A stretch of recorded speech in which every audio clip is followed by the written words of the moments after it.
Made by Maxine by Ruth Spiro, illustrated by Holly Haddam.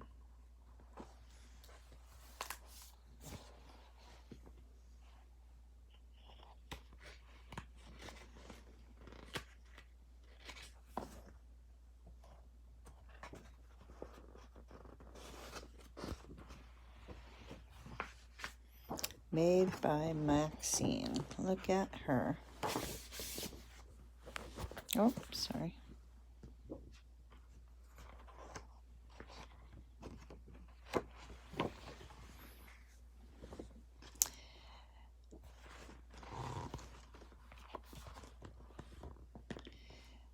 Meet Maxine. She likes making new things from old things. It's her workshop.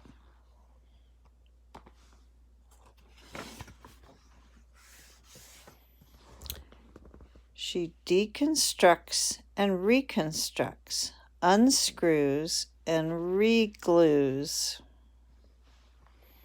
Maxine makes everything better, mostly.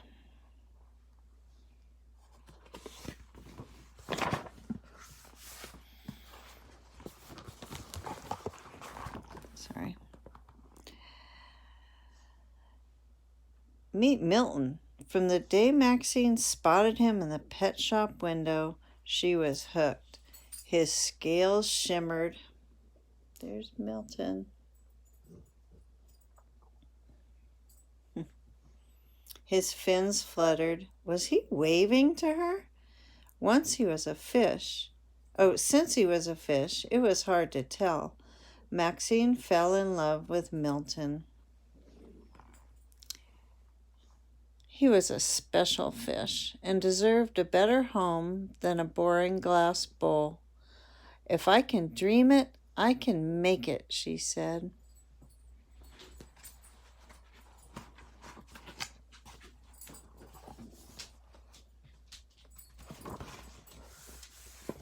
And then she did.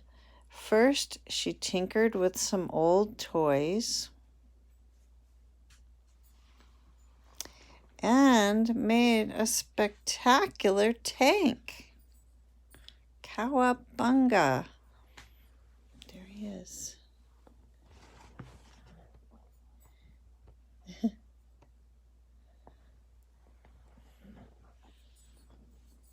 Can swim all around it. Next, she repurposed a broken bike and made a pedal-powered fish feeder.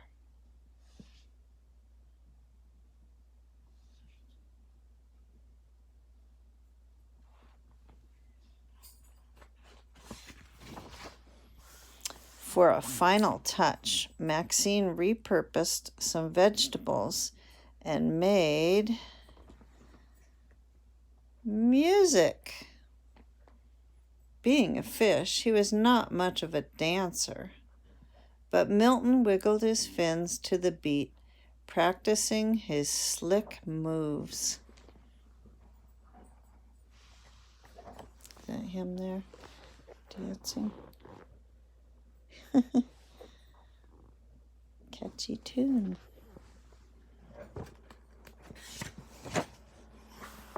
One day at school, Miss McMiller made an exciting announcement. This week we'll have a class pet parade, she said.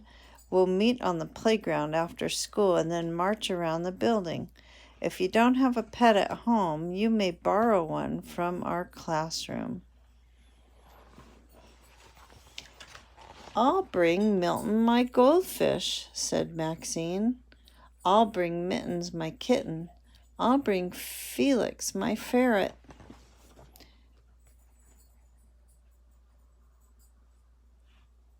Milton is a very special fish, she replied. You'll see. And this guy says, it's a pet parade, not a wet parade. A goldfish can't march. He doesn't have feet. Well, Milton's a very special fish, she replied. You'll see. At home, Maxine told Milton about the pet parade.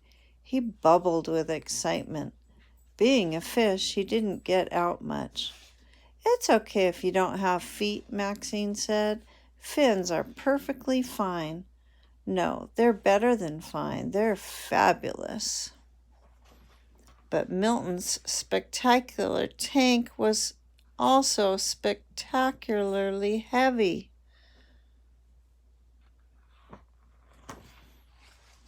Maxine moved Milton into his old bowl. It was boring, but easier to carry.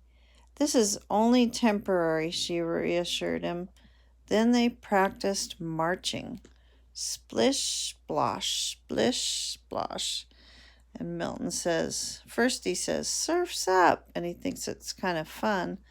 And then he says, "I feel seasick." Maxine's enthusiasm was dampened along with her sneakers. "We need to make this bowl better," said Maxine. She collected containers from all around the house. Maxine fitted and filled, fixed and fiddled.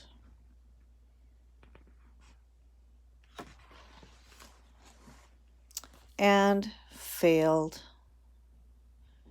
Maybe this isn't such a good idea. Maybe I should borrow the class hamster instead.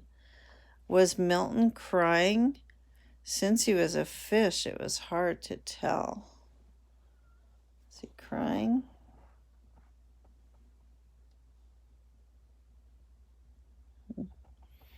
As the big day approached, the pet parade was all anyone could talk about.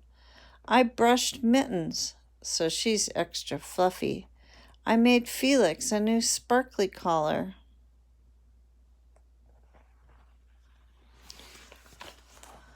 Maxine thought about Milton with his shimmering scales and fluttery fins. He was beautiful and funny and smart and talented, and he was her friend. "Sorry, hamster, I'm marching with Milton." After school, Maxine picked up her pencils and paper and planned her project. She had already discovered a million ways that would not work, which meant she was getting closer to finding a way that would.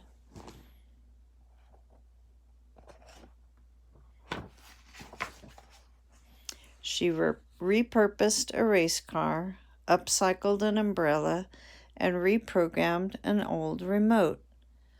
All afternoon, she deconstructed and reconstructed, unscrewed and re-glued.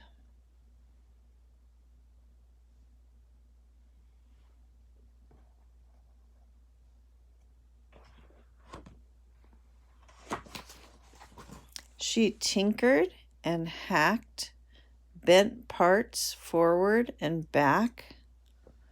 Maxine made a music-playing, fin-wiggling, wave-sensing, wheel-spinning, dance-powered,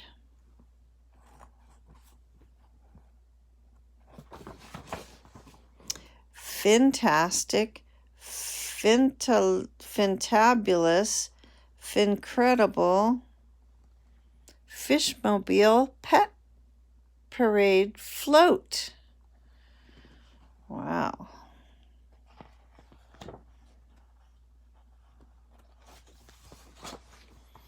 "Meet Milton," said Maxine, "my very special fish.